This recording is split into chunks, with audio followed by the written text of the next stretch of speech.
الحمد للہ وکفا سلام علی عبادہ الذین اصطفیٰ اما بعد فاعوذ باللہ من الشیطان الرجیم بسم اللہ الرحمن الرحیم الذین ينفقون فی السراء والضراء والکاظمین الغیظ والعافین عن الناس واللہ یحب المحسنین سبحان ربک رب العزة عما یصفون وسلام علی المرسلین والحمد للہ رب العالمین اللہم صلی علی سیدنا محمد وعلی آل سیدنا محمد وبارک وسلم اللہم صلی علی سیدنا محمد وعلی آل سیدنا محمد وبارک وسلم اللہم صلی علی سیدنا محمد وعلی آل سیدنا محمد وبارک وسلم رب یسر ولا تعسر وتمم بالخیر وبک نستعین ربی زدنی علما یا فتاح یا فتاح یا فتاح۔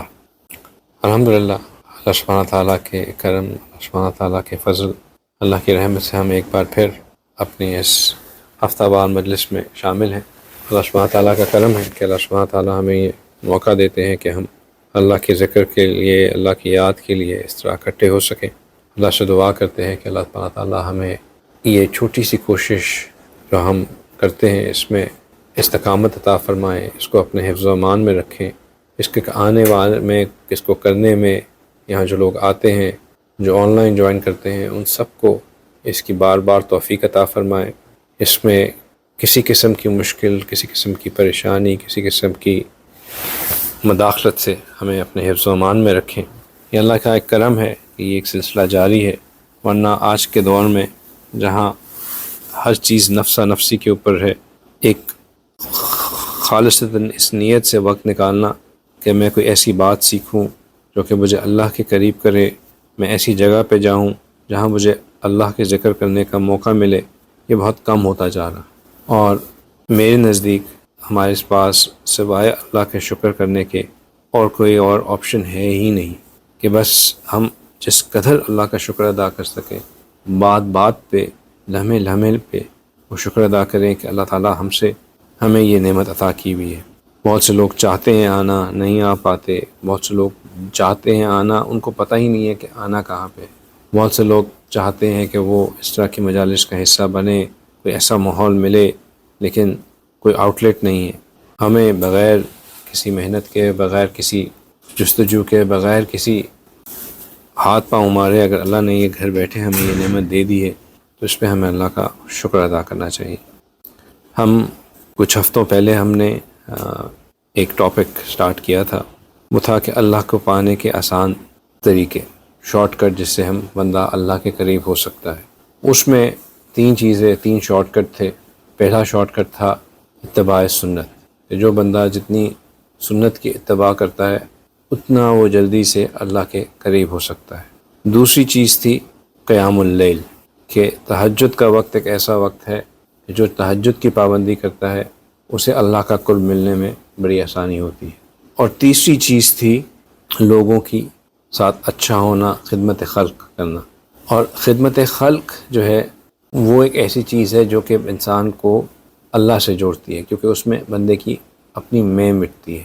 اصل میں ان تینوں چیزوں کے اندر جو کامن چیز ہے، وہ یہ کامن فیکٹر یہ ہے کہ یہ میں کو مٹاتی ہے۔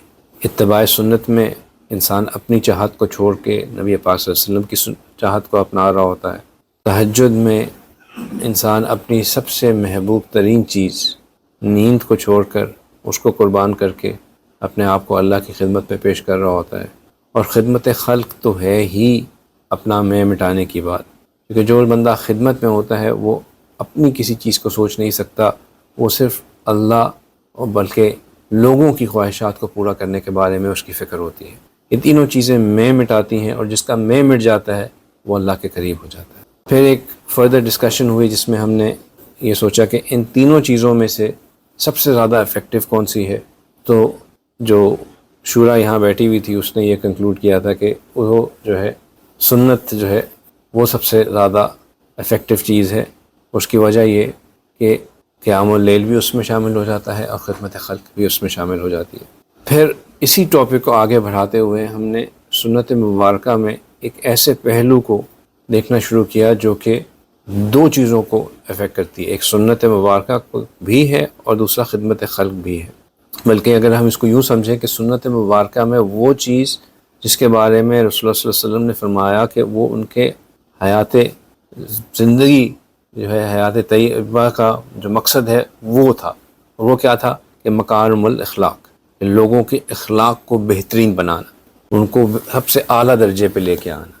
تو ہم نے بات کرنا شروع کی کہ اخلاق حمیدہ یعنی کہ وہ اخلاق جو کہ سب سے بہترین اخلاق ہوں، ان کو کیسے بندہ اپنی زندگی کا حصہ بنا سکتا ہے۔ اس میں سب سے پہلے جب ہم نے اس بارے میں بات کرنا شروع کی تو ہم نے بات کی کہ یہ جو اچھے اخلاق ہیں یہ انسان کے ایمان کو تکمیل کر پہنچاتے ہیں، انسان کے ایمان کو کامل بناتے ہیں۔ یعنی کہ وہ بندہ جس کے اخلاق اچھے نہیں ہیں اس کا ایمان کامل نہیں۔ وہ بندہ جو صرف یہ کر لے کہ میں نماز پڑھ لیتا ہوں، روزہ رکھ لیتا ہوں، حج کر لیتا ہوں، زکوٰۃ دے دیتا ہوں، عبادات کے اوپر فوکس کرتا رہے اور اخلاق کے اوپر اس کا کوئی فوکس نہ ہو تو اس کا ایمان کامل نہیں ہے۔ ایمان کو تکمیل کرنے کے لیے، ایمان کو کمال تک پہنچانے کے لیے جس چیز کی ضرورت ہے وہ یہ ہے کہ انسان کا اندر اخلاق بھی اچھے ہوں۔ اور یہ بات کوئی ہم اپنی طرف سے نہیں کہہ رہے، یہ نبی پاک صلی اللہ علیہ وسلم ہی کی زبان طیبہ سے نکلی ہوئی بات ہے۔ آپ صلی اللہ علیہ وسلم نے فرمایا کہ ان اکمل المؤمنین ایمانا احسنہم خلقا، کہ مومنین میں سب سے زیادہ کامل ایمان والا وہ شخص ہے جو سب سے زیادہ اچھے اخلاق والا ہے۔ پھر ہم نے اس بات کو بھی سمجھا کہ اگر ہم چاہتے ہیں کہ ہمیں نبی پاک صلی اللہ علیہ وسلم کی رفاقت حاصل ہو، روز محشر ہم نبی پاک صلی اللہ علیہ وسلم کے ساتھ ہوں، اس کے لیے بھی اچھے اخلاق کا ہونا ضروری ہے۔ میرے نزدیک تم میں سے سب سے زیادہ محبوب اور قیامت کے دن سب سے زیادہ میرے قریب وہ شخص ہوگا جو سب سے زیادہ اچھے اخلاق والا ہوگا۔ نبی پاک صلی اللہ علیہ وسلم نے یہ بات خود عرض کی، جس کو جامع ترمذی شریف کے اندر جو ہے ریکارڈ کیا گیا۔ لہٰذا اچھے اخلاق سے ہمارا ایمان بھی کامل ہوتا ہے، اچھے اخلاق سے ہمیں نبی پاک صلی اللہ علیہ وسلم کی ساتھ ان کی بالکل جڑ کے ان کے ساتھ ان کے پڑوس بھی نصیب ہوگا روز محشر۔ پھر ہم نے یہ بھی جانا کہ جو چیز میزان میں سب سے بھاری ہوگی وہ ہمارے نمازیں نہیں ہوں گی، ہمارے روزہ نہیں ہوگا، وہ ہمارے اچھے اخلاق ہوں گے۔ جامع ترمذی میں آپ صلی اللہ علیہ وسلم کی ایک حدیث مبارکہ آتی ہے کہ قیامت کے دن میزان کے ترازو میں سب سے زیادہ وزنی عمل اس کے اچھے اخلاق ہوں گے، اس کے اچھے اخلاق ہوں گے۔ لہٰذا یہ بات ہمارے ذہن میں بیٹھ گئی کہ اچھے اخلاق نہایت ہی اہم چیز ہے ایمان کو کامل کرنے کے لیے، نبی پاک صلی اللہ علیہ وسلم کی رفاقت حاصل کرنے کے لیے، اور روز محشر اپنے میزان کو اپنی طرف یعنی کہ دائیں جانب رائٹ ہینڈ پہ اس کو گرانے کے لیے اچھے اخلاق بہت ضروری ہیں۔ پھر ہم نے مزید اس کو ایکسپلور کرنا شروع کیا کہ اچھے اخلاق سے مراد کیا ہے۔ جب اہمیت تو سمجھ میں آ گئی، اور وہ پورا لیکچر میں دوبارہ ظاہری بات ہے ابھی ریپیٹ نہیں کروں گا، تو اس کے لیے اس کی اچھے اخلاق سے مراد کیا ہے، what constitutes اچھے اخلاق، what is اچھے اخلاق what made up of۔ تو ہم نے اس کو کہا کہ جو اچھے اخلاق کی جو بنیاد ہے، جو اس کی کور ہے، جس کے اوپر اچھے اخلاق کی ساری بلڈنگ کھڑی ہوتی ہے، ہم نے اگزامپل دی کہ جو اس کا 0 اسٹیٹ ہے، یعنی کہ گراف میں نیگیٹو اسٹیٹ سے اوپر آ کے 0 کے اوپر وہ آ جائے، وہ اسٹیٹ کیا ہے؟ وہ یہ ہے کہ ہم کسی کو ایذا نہ دیں، ہم سے کسی کو تکلیف نہ پہنچے، نہ ہمارے زبان سے، نہ ہمارے ہاتھ سے، نہ ہمارے قلم سے، نہ ہمارے آنکھ سے، نہ ہمارے اشاروں سے، نہ ہمارے کنایوں سے کسی کو ڈائریکٹلی یا انڈائریکٹلی ہم سے نقصان نہ پہنچے، ٹھیک ہے۔ اور نبی پاک کی جو بہت مشہور حدیث مبارکہ ہے کہ المسلم من سلم المسلمون من لسانہ و یدہ، کہ مسلمان تو وہ ہے جو اس کی زبان اور ہاتھ سے دوسرے مسلمان سلامت رہتے ہیں۔ ہم نے جب ہم بات کر رہے تھے اس بارے میں تو ایک اہم چیز جو ہمارے سامنے آئی وہ یہ ہے کہ جو اس بات کو اور جو پچھلی بات کہ ایمان کامل نہیں ہے، اگر ان دونوں کو ہینڈ ان ہینڈ لیا جائے تو اگر ہمارے ہاتھ یا زبان سے کسی کو تکلیف پہنچ رہی ہے تو اس کو مسلمان کہنا مناسب نہیں ہوگا۔ کیونکہ جس طرح کسی بندے کے پاس پیسے کم ہوں، صرف چند روپے ہوں، اس کو مالدار نہیں کہا جائے گا، صاحب مال نہیں کہا جائے گا، حالانکہ اس کے پاس پیسے تو ہیں لیکن وہ اس قدر کم ہیں کہ کہ اس کو صاحب مال نہیں کہا جائے گا۔ اسی طرح اگر ایک بندہ ہے وہ دوسروں کو تکلیف پہنچاتا ہے، دوسروں کو نقصان پہنچاتا ہے، تو اگرچہ کہ وہ ایمان تو ہے لیکن اس کا ایمان اس قدر گرنے کے ورج پہ ہے کہ اس کو مسلمان کہنا مناسب نہیں۔ یہ بہت خطرناک بات ہے۔ پھر ہم نے اسی طرح دیکھا کہ لوگوں کو تکلیف پہنچانے کے نقصانات کیا ہیں، لوگوں کی تو دور کی بات، جانوروں کو، ہم نے بنی اسرائیل کی چند مثالیں دیکھی، وہاں پہ ایک نیک عورت بلی کو تکلیف دینے کی وجہ سے جہنم رسید ہو گئی، اور ایک بدکار عورت کتے کی مدد کرنے کی وجہ سے جو ہے وہ جنت کے لائق ہو گئی۔ ہم نے بنی اسرائیل کے ایک گناہ گار بندے کی دیکھی جس نے راستے سے صرف ایک جو ہے وہ درخت کی ٹہنی کو ہٹایا تاکہ کسی کو تکلیف نہ پہنچے۔ اللہ سبحانہ تعالیٰ نے اس کو راستہ صاف کرنے کی وجہ سے جو ہے جنت نصیب فرما دی۔ تو بہت سے ایسے واقعات جو لوگوں کو ایذا سے بچانے کے لیے جو ہے وہ ہمیں نظر آیا کہ لوگوں کے اچھائی کا بھلا بنتے ہیں۔ پھر یہ ساری باتیں کرنے کے بعد ہم نے مزید بات کی، صرف آپ لوگوں کی ابھی ریویژن چل رہی ہے، ابھی نئی بات اسٹارٹ ہی نہیں ہوئی۔ ہم نے جو اگلی بات کی وہ یہ تھی کہ فاؤنڈیشن تو بن گئی کہ کسی کو تکلیف نہیں پہنچے، اب اس کے اوپر اور مزید اچھے اخلاق کیا ہو سکتے ہیں۔ اس میں ہم نے کہا کہ اگر ہم کسی کو تکلیف نہیں پہنچاتے تو اس سے بہتر یہ ہے کہ ہم دوسروں کے ساتھ بھلائی کریں، دوسروں کے اوپر رحم کریں۔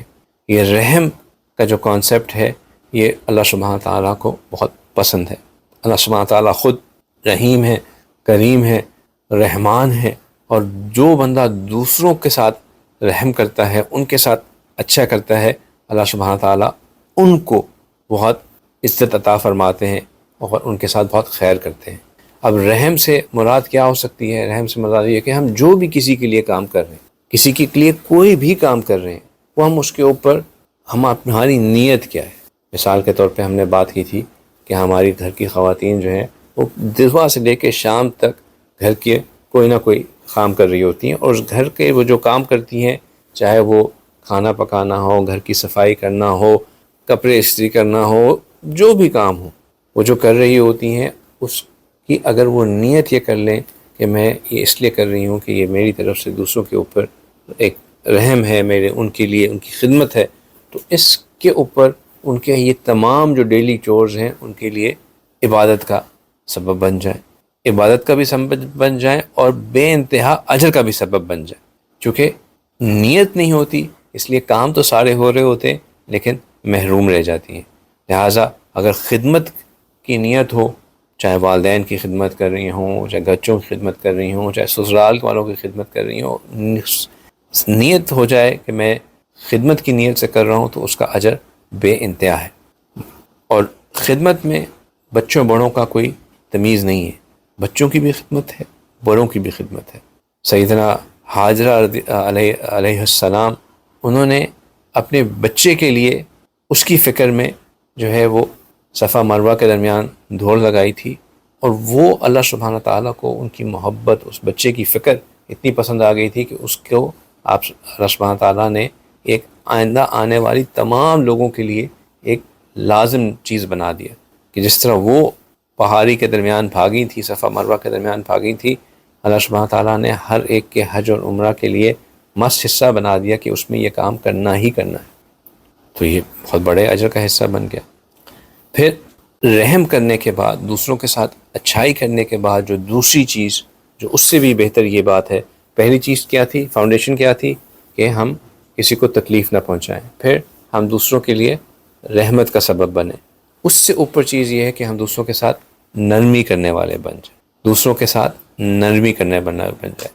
صحیح مسلم میں آپ صلی اللہ علیہ وسلم نے فرمایا کہ یہ نرمی ایک ایسی صفت ہے کہ جس معاملے میں داخل ہو جائے اس کو خوبصورت بنا دیتی ہے، اور جہاں سے نرمی رخصت ہو جائے وہاں سے خوبصورتی رخصت ہو جاتی ہے۔ نرمی ہمارے دین کا ایک اہم جز ہے، لوگوں کے ساتھ نرمی کرنا، ان کو نرمی سے پیش آنا، سختی سے، تلخی سے کے بجائے نرمی سے پیش آنا۔ پھر ایک اور پلر جو ہم نے کیا وہ یہ تھا کہ لوگوں کی پردہ پوشی کرنا۔ اگر کسی کا عیب ہمارے سامنے آ جائے تو اس عیب کو، اس کے اوپر پردہ پوشی کرنا۔ اس میں ہم نے مثال کی تھی کس کی؟ آئینے کی۔ مرر کی حدیث مبارکہ ہے کہ المؤمن مرۃ المؤمن، کہ مومن دوسرے مومن کے لیے آئینہ ہے۔ ہم نے دیکھا کہ آئینہ کے اندر 3 کمال تھے۔ کیا کمال ہم نے دیکھے؟ کہ جب اس کے سامنے کوئی کھڑا ہو جاتا ہے تو وہ اس کے عیب تو دکھاتا ہے، اس کے چہرے پر داب دغبے بھی دکھاتا ہے، لیکن خاموشی کے ساتھ دکھاتا ہے۔ ابھی تک کوئی ایسا شیشہ نہیں علاج ہوا کہ جیسی کوئی بندہ اس کے ساتھ آئے اور وہ ساتھ اس کو کہنا شروع کر دے کہ in this person I have seen fault ABCD، وہ اس کے اناؤنس بھی کرنا شروع کر دے۔ ساتھ ہی وہ جو ہے وہ انٹرنیٹ آف تھنگس کی زمانہ ہے، وہ نیٹ سے بھی کنیکٹڈ ہو اور ساتھ ہی ایک ٹویٹر بھی چلا جائے اور ایک انسٹاگرام پہ بھی ایک تصویر چھپ جائے اور فیس بک پہ بھی ایک وہ آ جائے۔ ایسا کوئی شیشہ نہیں ہے۔ ابھی شیشے جو ہیں وہ صرف وہی دکھاتے ہیں جو ہمارے اندر ہوتے ہیں اور خاموشی کے ساتھ دکھاتے ہیں۔ پھر ایک اور خوبی ہم نے دیکھی آئینے میں کہ وہ اتنا ہی عیب دکھاتا ہے جتنا کہ اس میں ہوتا ہے۔ اور ابھی ہم کس کی بات کر رہے ہیں؟ آئینے کی بات کر رہے ہیں، ایپس کی بات نہیں کر رہے۔ ایپس تو جو ہے وہ چیزوں کو بڑھا چڑھا کے دکھا دیتی ہیں، لیکن ایپس کی بات نہیں ہو رہی، یہ آئینے کی بات ہو رہی ہے، شیشے کی بات ہو رہی ہے کہ وہ شیشہ اتنا ہی دکھاتی ہے جتنا انسان کے اندر ہوتی ہے، اس سے زیادہ نہیں دکھاتی۔ پھر تیسری چیز کیا ہے کہ وہ اس وقت تک دکھاتی ہے جب تک کہ ہم اس کے سامنے کھڑے ہوتے ہیں۔ جیسے ہی ہم آمنے سے ہٹتے ہیں وہ سب کچھ ڈیلیٹ کر دیتی ہے، کوئی ریٹینشن نہیں رکھتی، کوئی اس کے اندر ڈیٹا ریٹینشن نہیں ہو رہی ہوتی کہ اگلے آنے والے کو وہ ہسٹری چیک کر لے کہ کل تم ایسے لگ رہے تھے، آج تم ایسے لگ رہے۔ عیب جب آپ کے اندر وہ عیب ختم ہو گیا تو نیکسٹ ٹائم وہ آپ کو ری پلے کر کے نہیں دکھائے گا کہ تمہارے اندر تو یہ بھی عیب تھے۔ اب آپ میں عیب نہیں ہے تو شیشہ بھی آپ کو کوئی اس عیب کی یاد دہانی نہیں کرائے گا۔ تو یہ بہت گہری بات ہے کہ مومن دوسرے مومن کے لیے آئینہ ہے۔ کیا ہم بھی جب دوسروں کے ساتھ ڈیل کر رہے ہوتے ہیں تو ان چیزوں کا خیال رکھتے ہیں؟ دوسروں کے عیبوں کو چھپانا یہ اللہ سبحانہ تعالیٰ کی صفات میں سے ایک صفت کو اپنے اندر لے کے آنا ہے۔ اللہ سبحانہ تعالیٰ ستار ہے، ستاری کو پسند کرتے ہیں۔ عیبوں کو چھپانا، دوسروں کی فالٹس کو چھپانا اللہ سبحانہ تعالیٰ کو پسند ہے، اور یہی وجہ ہے کہ اللہ سبحانہ تعالیٰ نے کہا کہ جو اس دنیا میں دوسروں کے عیبوں کو چھپائے گا اللہ سبحانہ تعالیٰ روز محشر اس کے عیب کو چھپائیں گے۔ اگر ہمیں پتہ چل جائے کہ کسی بندے کے اندر کوئی فالٹ ہے، کوئی اس کی پرانی بات تھی کہ 10-20 سال پہلے اس کی کوئی عادت کی پتہ چل جائے، اگر اب ہم اس کی عادت کو، اس پرانی بری عادت کو جس کے اوپر شاید وہ توبہ کر بھی چکا ہو، ہائی لائٹ کریں گے، اچھالیں گے، بڑھا چڑھا کے بتائیں گے، تو نبی پاک صلی اللہ علیہ وسلم نے فرمایا کہ اگر کوئی بندہ ایسا کرے کہ وہ عیب جس پہ وہ بندہ اب توبہ کر چکا ہو اس کو دوسروں کے سامنے ہائی لائٹ کرے تو اللہ سبحانہ تعالیٰ اس بندے کو موت نہیں دیں گے جب تک کہ وہ عیب اس کے اپنے اندر نہ آ جائے۔ اب ہم یہ بات کیسے کسی کے بارے میں کہہ سکتے ہیں کہ وہ تو یہ بھی کرتا تھا، وہ بھی کرتا تھا؟ ہمیں پتہ ہے اس کے دل کا حال کہ وہ توبہ کر چکا ہے کہ نہیں کر چکا، چاہے وہ چیز اس نے کل ہی کیوں نہ کی ہو، کچھ گھنٹے پہلے ہی کیوں نہ کی ہو۔ اگر اس نے اس چیز پہ اب توبہ کر لی اور اب ہم یہ بتا رہے ہیں کہ یہ کرتا ہے، یہ کرتا ہے، اور وہ توبہ کر چکا ہو، تو ہم کیا کر رہے ہیں؟ ہم اسینشلی اپنے لیے گھرا کھود رہے ہیں کہ ایسا نہ ہو نعوذ باللہ اللہ سبحانہ تعالیٰ ہمیں خود اس فتنے میں نہ ڈال دے۔ پچھلی دفعہ ایک بات کہنا رہ گئی تھی کہ یہ جو واٹس ایپ کے اوپر بھی ہم یہ غلطی اکثر کرتے ہیں کہ مثال کے طور پر خاص طور پہ یہ جو اسلامی گروپ ہوتے ہیں ان کے اوپر اگر کوئی بندہ بڑے جوش سے اور اس نیت سے کہ میں نے ایک اسلامک گروپ جوائن کیا ہے، یہاں میں وہ اچھی باتیں سیکھوں گا، وہ جوائن کرے، اور وہ بندہ ابھی ظاہری بات ہے کوئی پہلے دن سے ہی تو ہر چیز کی سمجھ نہیں رکھتا، آہستہ آہستہ سیکھتا ہے بندہ، وہ کوئی ایسی پوسٹ اس گروپ کے اوپر ڈال دے جو کہ شرعی طور پر غیر مناسب ہو، تو ہمارا ریئیکشن کیا ہوتا ہے کہ ہر ایک اس پوسٹ کو ٹیگ کرتا ہے اور کہتا ہے this is against the group policy, آپ کو اس پہ توبہ کرنی چاہیے، یہ تو آپ نے بہت ہی غلط کام کیا۔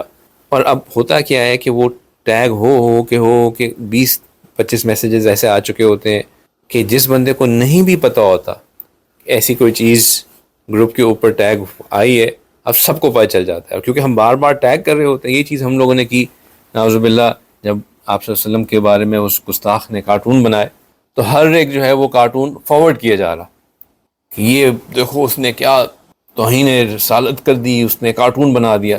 یہ ہم ایک لمحے کے لیے نہیں سوچتے کہ جس نے نہیں وہ کارٹون دیکھا اس نے تو نہیں دیکھا. اب یہ جو ہم ہر ایک کو یہ فارورڈ کیے جا رہے ہیں اور ساتھ وہ کارٹون لگائے جا رہے ہیں، وہ تو ہم اس کو پھیلانے کے ایجنٹ بن رہے ہیں. ہم تو ایجنٹ بن رہے ہیں کہ ہر ایک کو پتہ چل جائے کہ نعوذ باللہ یہ توہین ہے کیا. تو اس طرح جب ہم ٹیگ کر دیتے ہیں اور ٹیگ کر کر کے ہر ایک کو بتا رہے ہوتے ہیں کہ یہ غلط ہے، تو ہم بیسکلی خود ایک فیکٹر بن رہے ہوتے ہیں لوگوں کو وہ چیز غلط بتانے کا. اب اس کا طریقہ کیا ہے؟ اس کا طریقہ یہ ہے کہ اگر کسی سے غلطی سے کوئی چیز پوسٹ ہو گئی تو سب سے پہلے تو یہ ہے کہ اس کو انڈیویجولی میسج کر کے اس کو بتا دیا جائے کہ بھائی یہ جو چیز ہے یہ اس گروپ کے ٹیسٹ کے مطابق نہیں ہے، آپ اس کو کائنڈلی ڈیلیٹ کر دیں. بس اتنی سی بات. اب وہ مثال کے طور پہ نہیں دیکھتا، ڈیلیٹ نہیں کرتا، تو ہمارے ذہن میں دوسرا چیز یہ آنی چاہیے کہ میں اپنے بھائی کی غلطی کے اوپر پردہ پوشی کرتا ہوں. گروپ کے اوپر اور کوئی بہت سے میسیجز بھیجتی، 2-3 ساتھی مل کے کوئی ایک نئی کانورسیشن شروع کر دیں کہ وہ میسیج جو ہے وہ پیچھے ہی کہیں چلا جائے، کہ نئے لوگ جو ہیں وہ دیکھیں 20-25 میسیجز آئے ہوئے ہیں، وہ اب ان کو ذہن میں ہی نہ آئے کہ بھئی میں وہ پیچھے جا کے دیکھوں، یار یہ تو اس گروپ پہ بہت سی باتیں آتی رہتی، رہنے دو بس میں دیکھتا ہی. لیکن آپ کو اس چیز کا پورا اجر مل جائے گا کہ آپ نے کسی بھائی کی ستاری کر دی، اس سے جو غلطی ہو گئی اس کو پردہ کر دیا، اس کو کور اپ کر دیا، اس کو ان دوسروں کی نالج میں آنے سے پہلے ہی اس کو ختم کر دیا. یہ بہت بڑا اجر ہے، بہت بڑا اجر ہے. سنن ابن ماجہ میں آپ صلی اللہ علیہ وسلم کی ایک حدیث مبارکہ آتی ہے کہ جو بندہ اپنے مسلمان بھائی کی عیب کو چھپائے گا، اللہ قیامت کے دن اس کے عیب پر پردہ ڈالیں گے، اور جو بندہ کسی مسلمان کے بھائی کے عیوب کو کھولے گا، اللہ تعالیٰ اس کے عیوب کو کھولیں گے، یہاں تک کہ اس کے گھر میں رسوا کر دیں گے. تو بہت بڑی وعید. ہم نے ایک اور چیز جو کہی تھی کہ وہ سورہ ہمزہ کی جو آیات ہیں، وَيْلٌ لِكُلِّ هُمَزَةٍ لُمَزَةٍ، اس کی تشریح کری تھی کہ اس میں کن لوگوں کے بارے میں ذکر ہے، عیب گو اور عیب جو، دونوں لوگوں کا ذکر تھا. تو یہاں تک ہم نے پچھلے 3 سیشنز میں ڈسکشن کی تھی، اور ہم نے کہا تھا کہ اب ہم باقی کو اس ٹاپک کو کنکلوڈ کریں گے انشاءاللہ ایک اور سیشن میں. تو کتنی چیزیں ہو گئیں ابھی تک؟ فاؤنڈیشن کیا ہو گئی؟ فاؤنڈیشن ہوگی کہ کسی کو تکلیف نہ پہنچائیں، ہماری سے کسی کو تکلیف نہ پہنچے.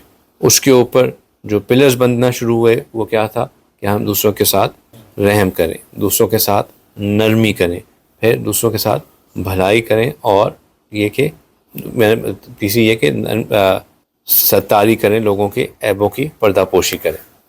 پھر چوتھی چیز یہ کہ ہم حلم کا مظاہرہ کریں. حلم سمجھتے ہیں کیا ہوتا ہے؟ حلم ہوتا ہے فوربیرنس، یعنی کہ فوربیرنس کیا ہوتا ہے؟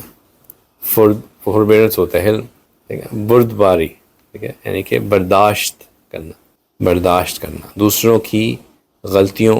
آپ کے ساتھ جو کوئی غلط کر رہا ہو، ایک تو یہ نا کہ ہم کسی کے ساتھ کچھ نہ کریں. اب اگر فی الحال دوسروں کو موقع نہیں ملا کہ وہ بھی یہ سیکھیں کہ ایمان کے کامل ہونے کا تقاضا یہ ہے کہ ہم سے کسی کو تکلیف نہ پہنچے، تو وہ بھی اپنی ناسمجھی میں اور کم عقلی میں جو ہے اگر آپ کو تکلیف پہنچا دیں اور آپ کو نقصان پہنچا دیں تو اس کو درگزر کر دینا، معاف کر دینا، اس کو جو ہے صبر تحمل کے ساتھ برداشت کر لینا، فوراً ریئیکٹ نہ کرنا. سیدنا موسیٰ علیہ السلام ایک مرتبہ اللہ سبحانہ تعالیٰ سے عرض کیا کہ اے اللہ، یہ لوگ میرے خلاف باتیں کرتے ہیں، آپ لوگوں کی زبانیں مجھ سے روک لیں. اللہ سبحانہ تعالیٰ نے ارشاد فرمایا کہ یہ لوگ میرے خلاف باتیں کرتے ہیں، میں برداشت کرتا ہوں، آپ بھی برداشت کر لیا کریں. کہ ایک سبق دیا کہ لوگوں کی تو کام ہے باتیں کرنا، وہ باتیں کرتے ہیں، جس کا مطلب یہ نہیں ہے کہ ہم لوگوں کی زبانیں ہی کاٹ دیں، ان کو باتیں کرنے دیں. ایک دن آئے گا خود ہی باتیں کرتے کرتے تھک جائیں گے، and they'll move on.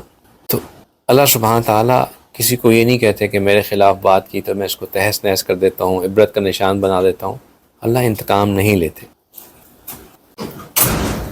عام طور پہ ہم یہ تصور کرتے ہیں کہ اگر کسی بندے نے غلطی کر لی اور وہ بندہ فوراً انتقام پہ اتر آیا، غصے سے لال پیلا ہو گیا، اس کی رگیں پھول گئیں، اس کا جسم کانپنے لگ گیا، یہ بہت کمال کی بات ہے، اس کی غیرت کا مظاہرہ، یہ بہت بہادری ہے.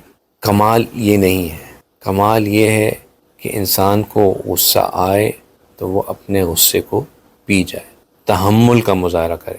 غصہ ہماری شریعت میں کمزوری کی دلیل ہے.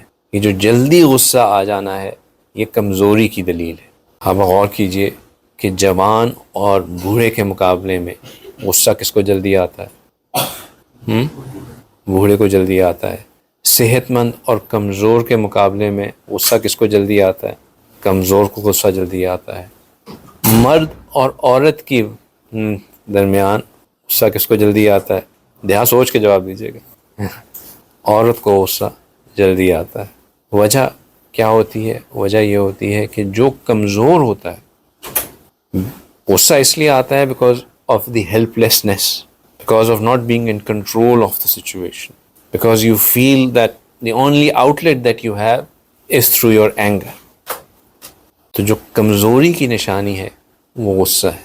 نبی پاک صلی اللہ علیہ وسلم سے کسی نے پہلوان کی پہچان پوچھی تو آپ صلی اللہ علیہ وسلم نے فرمایا کہ لیس الشدید بالسراۃ، کہ پہلوان وہ نہیں جو دوسرے کو بچھاڑ کے رکھ دے، وہ پہلوان نہیں ہے کہ جو کسی کو پٹخ دے، بلکہ اصل پہلوان وہ ہے جو غصے کے وقت اپنے آپ کو قابو کر لے۔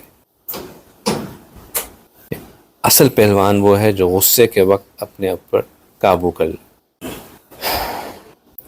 تو یہ 4 پلر جو ہیں یہ تو ہو گئے جو کہ آپ کی بلڈنگ کو، فاؤنڈیشن کے اوپر بلڈنگ بناتے ہیں اور اس کو خوبصورتی لگاتے ہیں۔ لیکن ہر بلڈنگ کے اوپر، جو اچھی بلڈنگ ہوتی ہے اس کے اوپر ہوتا ہے ایک پینٹ ہاؤس، ٹاپ فلور جو ہوتا ہے نا، یعنی کہ وہ اس بلڈنگ کی شان ہوتی ہے، اس کی جو ٹاپ ہے۔ تو اسی طرح اخلاق حمیدہ کی جو پیک ہے وہ یہ ہے کہ ہم صرف یہ نہیں کہ اگر ہمیں کوئی کچھ کہے تو ہم نرمی کا معاملہ کریں، اگر ہمارے ساتھ کوئی کچھ کہے تو ہم اس کو درگزر کر دیں، اگر ہمارے اوپر کوئی ساتھ غلطی ہو ہم اس کو معاف کر دیں۔ جب کوئی ہمارے ساتھ برا کرے تو تحمل دکھانا، برداشت کرنا، یہ اچھے اخلاق کی نشانی ہے۔ اس سے بہتر یہ ہے کہ اگر اس نے کچھ غلط کیا تو ہم نے خاموشی بھی رکھ لی، برداشت بھی کر لیا اور اس کو معاف بھی کر دیا۔ لیکن اس سے بھی اوپر ایک قدم ہے، اور وہ یہ ہے کہ اگر ہمارے ساتھ کوئی برا کرے ہم اس کو کچھ نہ بھی کہیں، اس کو معاف بھی کر دیں، اور پھر اس کے ساتھ ان ریٹرن اچھائی بھی کریں، اس کو ایذا بھی نہ پہنچائیں اور اس کو راحت بھی پہنچائیں۔ اس نے ہمیں تکلیف دی، ہم اس کے لیے آسانی پیدا کرتے ہیں۔ تو یہ اخلاق عالیہ کا سب سے بلند درجہ ہے، اور یہ ہے احسان کا مقام۔ احسان یہ ہے کہ اگر ہمارے ساتھ کوئی برا کرے تو ہم اس کے ساتھ ان ریٹرن کچھ برا نہ کریں، اس کو معاف بھی کر دیں، بلکہ اس کے ساتھ کچھ اس سے بھی بہتر کریں۔ اللہ سبحانہ تعالیٰ کہتے ہیں کہ الذین ينفقون فی السراء والضراء، کہ وہ لوگ جو اللہ کی راہ میں خرچ کرتے ہیں چاہے وہ خوشحالی میں ہوں یا بدحالی میں ہوں، والقاظمین الغیظ، اور اپنے غصے کو پی جاتے ہیں، والعافین عن الناس، اور لوگوں کو معاف کرتے ہیں، واللہ یحب المحسنین، اللہ سبحانہ تعالیٰ احسان کرنے والوں سے محبت کرتے ہیں۔ کون ہے احسان کرنے والے؟ 3 کوالٹیز، کہ وہ اللہ کی راہ میں خرچ کرتے ہیں چاہے وہ جس حالت میں بھی ہوں۔ تو اس آگے ہو جاؤ، بالکل راستے میں بیٹھے ہوئے، لیفٹ پہ بھی ہو جائیں تاکہ یہاں پہ، کہ چاہے وہ جس حالت میں بھی ہوں اللہ نے ان کو دیا ہوا ہے تب بھی خرچ کرتے ہیں، ہاتھ روکے ہوئے ہیں تب بھی خرچ کرتے ہیں، وہ اللہ کی راہ میں خرچ کرتے ہیں۔ اور یہ کہ کاظمین الغیظ، غصے کو پی جاتے اور لوگوں کو معاف کرتے ہیں۔ یہ 3 کوالٹیز حضرت زین العابدین رحم اللہ کے بارے میں آتا ہے کہ ایک دفعہ ان کی ایک باندی ان کو وضو کروا رہی تھی، باندی نے بے دہانی میں غور نہیں کیا تو اس کے ہاتھ سے پیالہ گر گیا اور سیدھا ان کے سر پہ لگا یا کہیں پہ ان کو لگا تو ان کو چوٹ لگ گئی۔ جب ان کو چوٹ لگی تو انہوں نے غصے کی نظر سے باندی کو دیکھا، ابھی کچھ کہا نہیں، صرف غصے سے اس کو دیکھا، کہ جیسے ہم کہتے ہیں نا کہ کیا دھیان سے کام کیوں نہیں کر رہے، اس طرح اس نظر سے دیکھا۔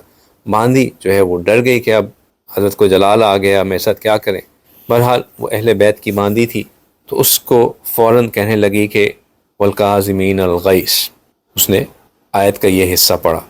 حضرت سمجھ کے وہ کیا کہہ رہی ہے تو انہوں نے کہا کہ قزمت غیظی، میں نے اپنا غصہ پی لیا۔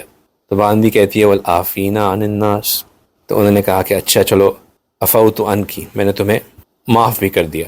اس نے کہا کہ موقع تو بڑا اچھا ہے، میں حضرت جو ہے وہ از ٹیکنگ دا ٹیگ، تو اس نے آگے سے کہہ دیا کہ واللہ یحب المحسنین.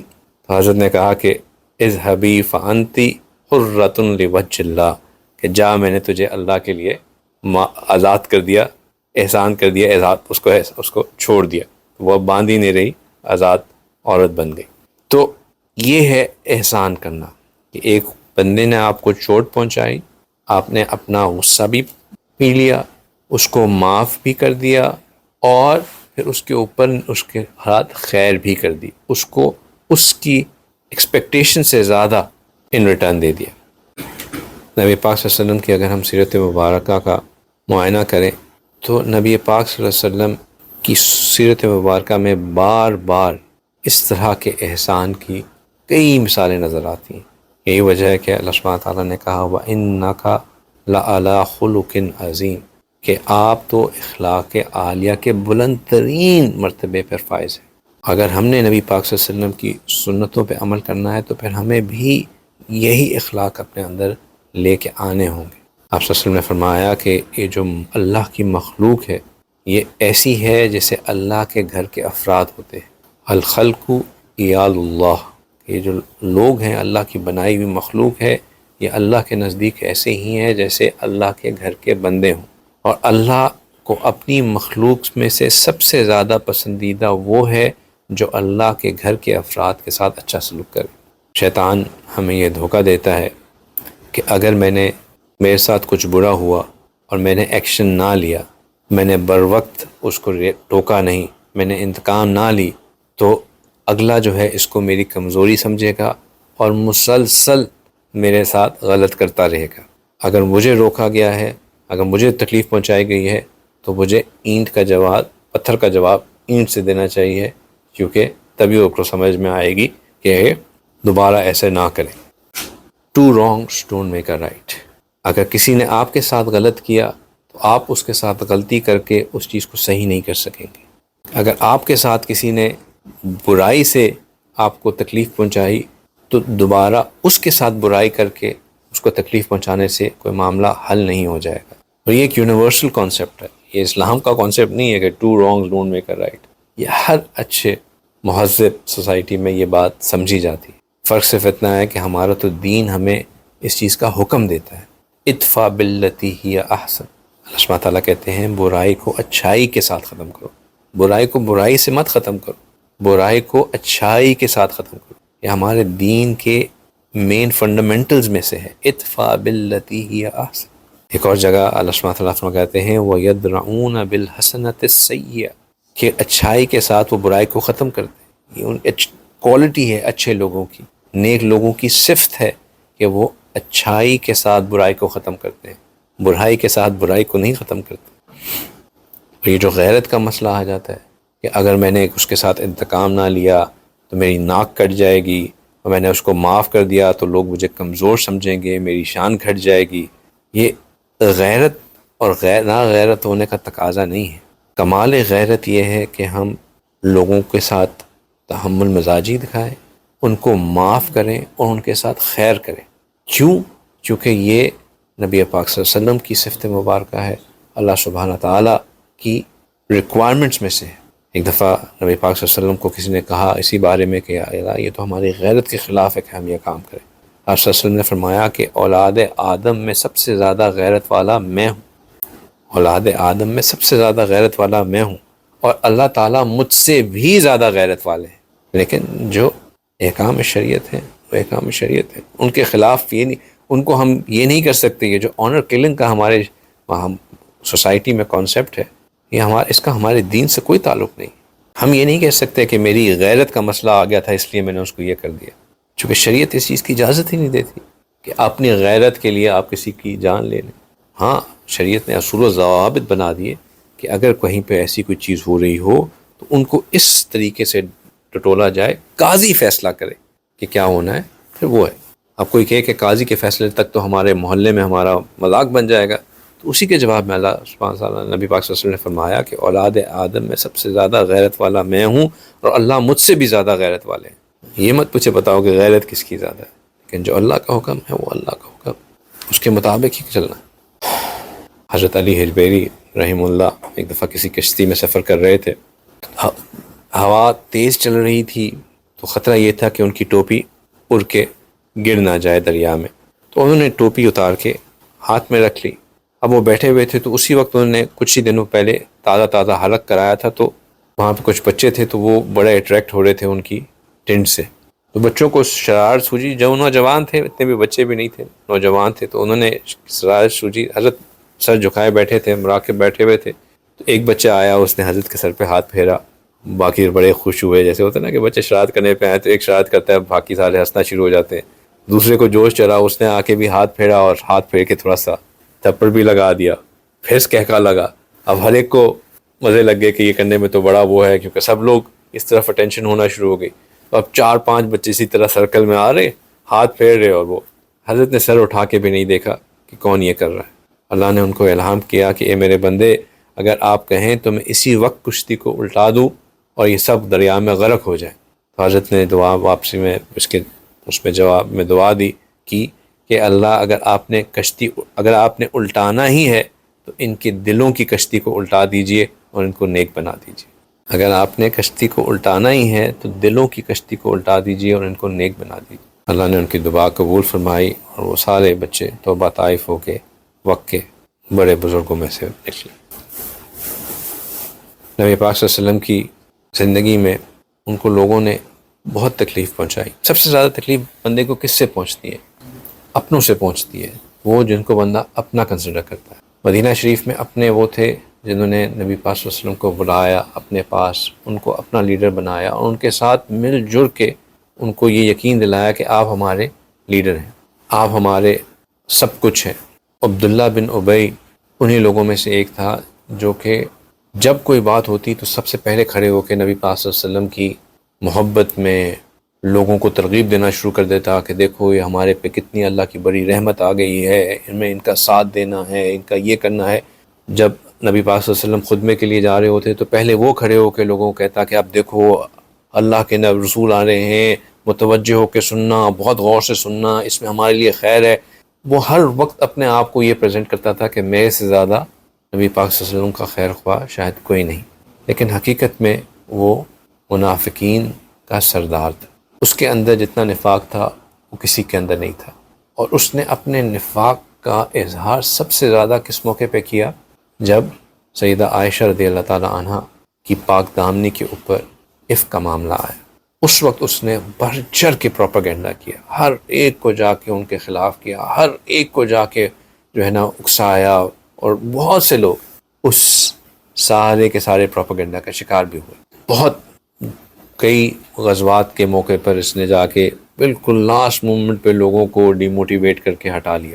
آپ صلی اللہ علیہ وسلم اس کی منافقت کو خوب جانتے تھے اور خوب پہچانتے تھے کہ کس قدر تکلیف۔ سیدہ عائشہ کے معاملے میں آپ صلی اللہ علیہ وسلم کس قدر غمزدہ تھے، کتنا غمگین رہے تھے، یہ تو سیرت مبارکہ کے جو بھی جس نے پڑھی ہے اس کو خوب اندازہ ہے کہ یہ کتنا مشکل وقت تھا آپ صلی اللہ علیہ وسلم کے اوپر، اور جو لوگ آپ صلی اللہ علیہ وسلم کو اس وقت اپنوں میں سے تکلیف پہنچا رہے تھے وہ کتنی اذیت کا موقع تھا۔ عبداللہ بن ابی کی موت کا وقت آتا ہے، ان کے بیٹے سیدنا عبداللہ، ان کے بیٹے کا نام کیا تھا، میں ذہن سے نکل گیا، وہ بھی عبداللہ ہی تھے نا جی، وہ آپ صلی اللہ علیہ وسلم کے پاس آتے ہیں اور آپ صلی اللہ علیہ وسلم سے اجازت لیتے ہیں کہ میرے والد فوت ہونے والے ہیں، تو مجھے ان کے لیے 2 چیزیں آپ سے درکار ہیں۔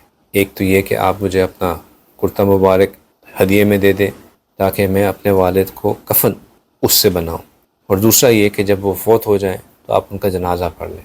آپ صلی اللہ علیہ وسلم تحمل مجازی بھی دکھاتے رہے، ان کو معاف بھی کرتے رہے، لیکن احسان آپ صلی اللہ علیہ وسلم نے یہاں فرمایا کہ آپ نے اپنا کرتا بھی دے دیا اور ان کو جنازہ پڑھنے پہ بھی راضی ہو گئے۔ حالانکہ جب وہ ان کا جنازہ پڑھنے جا رہے تھے تو عمر رضی اللہ تعالیٰ راستے میں کھڑے ہو گئے، کہا کہ یا رسول اللہ آپ یہ کیا کرنے جا رہے ہیں؟ یہ تو وہ شخص ہے جس نے آپ کو اس قدر اذیت پہنچائی، ہماری والدہ سیدہ عائشہ کے بارے میں اس قدر بیہودہ الفاظ استعمال کیے، ہم یہ برداشت ہی نہیں کر سکتے کہ آپ اس کا جنازہ پڑھیں۔ پھر ان کو یاد دلایا کہ اس کے بارے میں تو اللہ سبحانہ تعالیٰ نے بھی کہہ دیا ہے کہ اس کی مغفرت نہیں ہونی، یعنی کہ منافقین کی مغفرت نہیں ہونی۔ سواء علیہم استغفرت لہم ام لم تستغفر لہم لن یغفر اللہ لہم، آپ ان کے لیے مغفرت مانگیں یا نہ مانگیں، اللہ ان کی مغفرت نہیں کریں گے۔ نبی پاک صلی اللہ علیہ وسلم نے فرمایا کہ عمر دانی یا عمر دانی، جانے دو مجھے عمر، جانے دو، چھوڑ دو مجھے۔ میں نے کہا کہ میں، اللہ نے منع فرمایا ہے کہ میں اس کے لیے چاہے 70 دفعہ بھی مغفرت کروں اللہ معاف نہیں کریں گے، میں اس کے لیے 70 سے زیادہ مرتبہ مغفرت کروں گا۔ آپ صلی اللہ علیہ وسلم گئے، آپ صلی اللہ علیہ وسلم نے اس کا نہ صرف اس کا جنازہ پڑھایا بلکہ خود اس کی قبر میں اپنے قدم مبارک رکھے، اس کی میت کو قبر میں اتارا، اس کے کفن کو کھول کے اپنا جو ہے لحاف مبارک لے کے اس کے منہ میں ڈالا۔ یہ سب آپ صلی اللہ علیہ وسلم کی اعلیٰ اخلاق کی دلیل تھی، اور اس اعلیٰ اخلاق کی وجہ سے جو آؤٹ کم ہوتا تھا وہ یہ ہوتا تھا کہ اس سے لوگوں کا دل پگھل جاتا تھا۔ یہ ایک بڑے خاندان کا شخص تھا، اس کے پیچھے ایک بڑی فالوئنگ تھی، کیونکہ یہ خود ڈاما ڈول رہتا تھا تو اس کے پیچھے جو لوگ تھے وہ بھی ہمیشہ ڈاما ڈول ہی رہتے تھے۔ آپ صلی اللہ علیہ وسلم کے اس بہترین اخلاق کے، کیونکہ وہ جانتے تھے کہ عبداللہ بن ابی کیا تھا، آپ صلی اللہ علیہ وسلم کی اس اخلاق کی وجہ سے ان کے دل پہ اتنا اثر ہوا کہ وہ پکے جانشین بن گئے، وہ پکے جانشین بن گئے۔ ہم میں سے اکثر لوگ اپنے اندر جو ہے نا، ہمارے اندر ایک built in little black diary ہوتی ہے جس کے ہم نے نوٹ کیا ہوتا ہے کہ فلاں شخص نے میرے ساتھ اس وقت یہ کیا تھا، ہم نے ایک جگہ سٹور کر کے رکھی ہوتی ہے۔ یہ نہیں ہوتی کہ ہر وقت ہمارے ذہن پہ ہوتی ہے، لیکن جب وہ بندہ ہمارے سامنے آ جائے تو وہ ایک تو ریفریشر آ جاتا ہے، اس نے میرے ساتھ یہ کیا تھا، اور پھر اگر ہمیں کبھی موقع مل جائے کہ ہم اب اس کا وہ فیور جو اس نے ہمیں کیا تھا اس کو ریٹرن کر سکیں تو ہم اس کو ہاتھ سے نہیں جانے دیتے، بڑی پرومپٹلی وہ ہمیں واپس آ جاتا ہے۔ نبی پاک صلی اللہ علیہ وسلم نے بالکل اس کے برعکس کر کے دکھایا، بالکل اس کے برعکس کر کے دکھایا۔ نبی پاک صلی اللہ علیہ وسلم جب ظلم و ستم کی انتہا ہو گئی اور مکہ مکرمہ میں رہنا ناممکن ہو گیا تو بہت ہی غم کے ساتھ یہ فیصلہ فرمایا کہ مجھے یہاں سے جانا ہے، لیکن جانے سے پہلے ان کو بیت اللہ سے محبت تھی، روتے روتے حرم شریف پہنچے اور یہ چاہت تھی کہ میں بیت اللہ میں 2 رکعت پڑھ لوں۔ اس وقت اس کی چابی جو تھی وہ عثمان بن طلحہ کے پاس ہوتی تھی۔ آپ صلی اللہ علیہ وسلم عثمان بن طلحہ کے پاس گئے اور فرمایا کہ عثمان میرے لیے بیت اللہ کا دروازہ کھول دو، میں تھوڑی دیر کے لیے بیت اللہ میں جانا چاہتا ہوں، پھر میں یہاں سے چلا جاؤں گا۔ عثمان بن طلحہ نے بیت اللہ کا دروازہ کھولنے سے انکار کر دیا۔ آپ صلی اللہ علیہ وسلم نے فرمایا کہ عثمان یاد رکھو، ایک وقت ایسا بھی آئے گا کہ جس جگہ میں کھڑا ہوں اس جگہ پہ آپ کھڑے ہوں گے، اور جس جگہ پہ آپ کھڑے ہیں اس جگہ پہ میں کھڑا ہوں گا، بیت اللہ کی چابی میرے ہاتھ میں ہوگی۔ عثمان بن طلحہ نے جب یہ بات سنی تو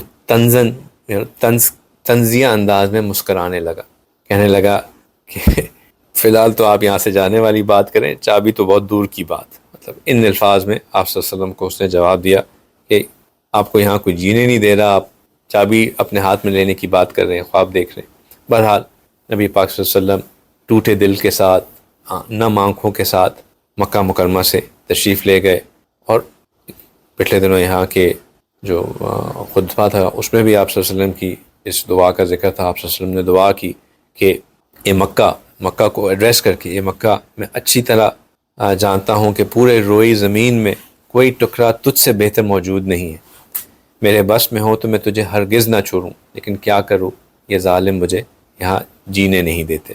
بہرحال اللہ سبحانہ تعالیٰ نے آپ صلی اللہ علیہ وسلم کی بات کو پورا کیا۔ 8 سال کے بعد نبی پاک صلی اللہ علیہ وسلم فاتح ہو کے مکہ میں واپس تشریف لائے۔ اب موقع یہ آیا کہ نبی پاک صلی اللہ علیہ وسلم دوبارہ بیت اللہ کے سامنے کھڑے تھے، اور وہاں پر کچھ ہی دور عثمان بن طلحہ، جس نے 8 سال پہلے آپ صلی اللہ علیہ وسلم کو طنزی انداز میں کہا تھا کہ آپ کیا خواب دیکھ رہے ہیں، اپنی بات کو ذہن میں رکھتے ہوئے شرمندہ ہوئے، حسرت بھری نظروں سے آنکھیں نیچے کیے ہوئے آپ صلی اللہ علیہ وسلم کو سامنے عاجز بنے کھڑے تھے۔ آپ صلی اللہ علیہ وسلم نے دیکھا کہ دائیں بائیں کے طلحہ کہاں ہیں، دیکھا کہ دور کھڑے ہیں تو ان کو اشارہ کیا کہ قریب آئیں۔ وہ کامتے گھبراتے آپ صلی اللہ علیہ وسلم کے سامنے آئے، اور ڈر تھا کہ میں اس نعمت سے آج محروم ہو جاؤں گا، یہ چابیاں جو سال سے میرے خاندان میں چل رہی ہیں مجھ سے آج چھن جائیں گی۔ آپ صلی اللہ علیہ وسلم نے کہا کہ عثمان مجھے چابیاں دے دیں، انہوں نے چابیاں دے دیں۔ آپ صلی اللہ علیہ وسلم نے بیت اللہ کھولا، اپنے ساتھ حضرت سیدنا بلال رضی اللہ تعالیٰ عنہ اور سیدنا اسامہ رضی اللہ تعالیٰ عنہ کو لے کے حرم کے اندر گئے، کچھ دیر وہاں اندر رہے، واپس باہر تشریف لائے۔ اب جب تشریف لائے باہر تو جو صحابہ اکرام تھے ان کے اندر ایک جو ہے نا تجسس پیدا ہو گیا کہ اب یہ چابی کس کو ملے گی۔ وہاں پہ جلیل القدر صحابہ بھی تھے، ابو بکر صدیق رضی اللہ تعالیٰ عنہ بھی تھے، علی رضی اللہ تعالیٰ عنہ، عمر رضی اللہ تعالیٰ عنہ، عثمان رضی اللہ تعالیٰ عنہ، یہ سب اس امید میں تھے کہ شاید یہ چابی اب ہمیں مل جائے۔ آپ صلی اللہ علیہ وسلم عثمان بن طلحہ کی طرف متوجہ ہوئے اور ان کو بلایا اور کہا کہ عثمان، آپ کو وہ دن یاد ہے جب آج سے 8 سال پہلے میں نے آپ کو ایک بات کہی تھی؟ آپ سے اس وقت میں نے کہا تھا کہ آپ مجھے اجازت دے دیں کہ میں جو ہوں اس بیت اللہ کے اندر جا کے کچھ بیت اللہ کے اندر چلا جاؤں۔ کیا آپ کو وہ وعدہ یاد ہے جو میں نے آپ سے کیا تھا کہ میں آج ایک وقت آئے گا کہ میں یہاں کھڑا ہوں گا اور آپ وہاں کھڑے ہوں گے؟ تو عثمان بن طلحہ نے ندامت میں کہا کہ ہاں، اللہ نے وعدہ اپنا پورا کر دیا۔ انہوں نے کہا کہ عثمان، اپنی آنکھیں اٹھائیں، میں آج وہ نہیں کروں گا جو آپ نے میرے ساتھ کیا تھا۔ یہ لیں چابی، یہ چابی آپ کے پاس رہے گی، اگر آپ نہیں ہوں گے تو آپ کی اولاد کے پاس رہے گی، اور اگر وہ نہیں ہوں گے تو ان کی اولاد کے پاس رہے گی۔ قیامت تک یہ چابی آپ کے نسلوں میں چلتی رہے گی، اور اگر کوئی بندہ بھی اس چابی کو آپ سے چھیننے کی کوشش کرے گا تو اللہ اور اس کے رسول کے ہاں وہ ظالم تصور کیا جائے گا۔ آپ صلی اللہ علیہ وسلم نے وہ چابیاں واپس عثمان بن طلحہ کو لوٹا دی۔ اس وقت تک عثمان بن طلحہ مسلمان نہیں تھے۔ جب انہوں نے آپ صلی اللہ علیہ وسلم کا یہ رویہ دیکھا تو فرمانے لگے کہ آپ نے مجھے چابی تو پکڑا دی ہے، اب اپنا دامن بھی مجھے پکڑا دیجئے، میں آپ کے غلاموں میں شامل ہونا چاہتا ہوں۔ کلمہ پڑھا اور مسلمان ہو گئے۔ وہاں پہ وہ لوگ موجود تھے جنہوں نے نہ صرف آپ صلی اللہ علیہ وسلم کو تکلیف پہنچائی بلکہ آپ صلی اللہ علیہ وسلم کے ساتھ ایک ایک صحابی اور ان کے خاندان والوں کو جو کوئی اذیت ہو سکتی تھی پہنچائی۔ آپ صلی اللہ علیہ وسلم نے ان سے پوچھا کہ تمہارا کیا گمان ہے، میں تمہارے ساتھ آج کیا سلوک کروں؟ انہوں نے آپ صلی اللہ علیہ وسلم سے اچھے گمان رکھا۔ انہوں نے کہا کہ ہم آپ سے خیر کی توقع کرتے ہیں، آپ ہمارے اچھے بھائی ہیں، اچھے بھائی کے بیٹے ہیں۔ آپ صلی اللہ علیہ وسلم نے اس وقت ان کو طعنہ نہیں دیا کہ تمہیں یاد ہے کہ کس طرح تم بلال کو گھسیٹتے تھے، تمہیں یاد ہے کہ تم نے سمیہ کو کس بے دردی سے شہید کیا تھا، عمار اور یاسر کو کس ظلم و ستم کا نشانہ بنایا تھا۔ آپ صلی اللہ علیہ وسلم نے ان کو کوئی پرانی بات یاد نہیں دلائی، کوئی اس موقع پہ ایسی بات نہیں کی جو کہ پچھلی تلخیوں کو دوبارہ سامنے لے آتی۔ آپ صلی اللہ علیہ وسلم نے کہا کہ سیدنا یوسف علیہ السلام نے بھی اپنے بھائیوں کو یہی کہا تھا، میں بھی یہی کہتا ہوں کہ لا تثریب علیکم اليوم، کہ تمہارے ساتھ آج کوئی سختی نہیں، تمہارے اوپر آج کوئی حرج نہیں، اذهبوا فانتم الطلقاء، جاؤ تم سب آزاد ہو، تم سب کو معاف کر دیا۔ تو میرے بھائیوں، یہ جو اچھے اخلاق ہیں یہ نبی پاک صلی اللہ علیہ وسلم کی عین سنت ہے، اور صرف اچھے اخلاق نہیں بلکہ وہ سٹیٹ کہ نہ صرف ہم دوسروں کی غلطیوں کو برداشت کریں، ان کو معاف کریں، بلکہ ان ریٹرن ان کے ساتھ کوئی اچھائی بھی کریں۔ ایک بات ذہن میں رکھ لیجئے کہ ہمارے دین کے 2 حصے ہیں۔ ایک وہ حصہ ہے جو ہمیں کسی معاملے کو صحیح طریقہ کرنا سکھاتا ہے، ہمیں جائز ناجائز کی تعلیم سکھاتا ہے، حرام حلال میں فرق سکھاتا ہے، اولا اور غیر اولا کی مسائل بتاتا ہے، ہمیں یہ بتاتا ہے کہ ہم نے کس طرح چیزوں کو کرنا ہے۔ لیکن ایک اور طریقہ بھی ہے، ایک اور حصہ بھی ہے ہمارے دین کا، اور وہ سکھاتا ہے کہ اس کی بیسٹ سٹیٹ کیا ہے۔ اگر ہم صرف شریعت کو پڑھیں گے تو ہم یہ تو ضرور سیکھ لیں گے کہ دیت لینے کا حق کس کو ہے، دیت کتنی ہوتی ہے، قصاص کون لے گا، قصاص کی صورت میں کیا کیا صورتیں بنتی ہیں، قصاص اور اس کے مسائل یہ بھی شریعت کا حصہ ہیں۔ لیکن ایک اور شعبہ بھی ہے جو یہ سکھاتا ہے کہ معاف کرنے کے مسائل کیا ہیں، معاف کرنے کے فضیلت کتنی زیادہ ہے، معاف کرنے والے کو اللہ کتنا پسند کرتا ہے۔ ہمیں دین یہ بھی سکھاتا ہے کہ میاں بیوی میں اگر مسئلہ آ جائے تو طلاق کس طرح ہوتی ہے، ہمیں یہ بھی بتایا جاتا ہے کہ بیوی کا نان نفقہ کس کی ذمہ داری ہے، کون دے گا۔ لیکن ایک اور طریقہ ہمارے تعلیم کا حصہ بھی ہے، وہ یہ بتاتی ہے کہ بیوی کو غلطیوں کو معاف کس طرح کیا جاتا ہے، بیوی کے ساتھ اچھا سلوک کس طرح رکھا جاتا ہے، اپنے گھر کو جوڑ کے کس طرح رکھا جاتا ہے، اپنے بچوں کے ساتھ، اپنی اولاد کے ساتھ کس طرح رحمت کا معاملہ کیا جاتا ہے۔ ہمارے شریعت ہمیں یہ ضرور بتاتی ہے کہ 4 شادیاں جائز ہیں، لیکن ایک اور شعبہ ہے، وہ یہ بھی بتاتا ہے کہ ہر بیوی کے ساتھ باقاعدہ اتنا ہی سلوک رکھنا جتنا ایک کے ساتھ ہے، دوسرے کے ساتھ بھی اتنا ہی اس کو برابر کا سلوک رکھنا، اور اس کی فضیلت کتنی زیادہ ہے، اور اس کو نہ مینٹین رکھنے میں اگر چاروں میں انصاف نہ رکھا گیا تو اس کی وعید کتنے زیادہ ہے۔ ہم یہ تو ضرور سیکھ لیتے ہیں کہ اگر ہم نے کسی کو پیسے دیے ہوئے ہیں تو مقروض سے قرض کس طرح لینا چاہیے، اس کو محبوس کس طرح کرنا چاہیے، رہن کے مسائل کیا ہیں، لیکن ایک اور شعبہ بھی ہے، وہ ہمیں یہ بتاتا ہے کہ مقروض کو قرض کو کس طرح معاف کیا جائے، اس کو کس طرح مدت دی جائے، اس طرح کس سے نرمی سے بات کی جائے۔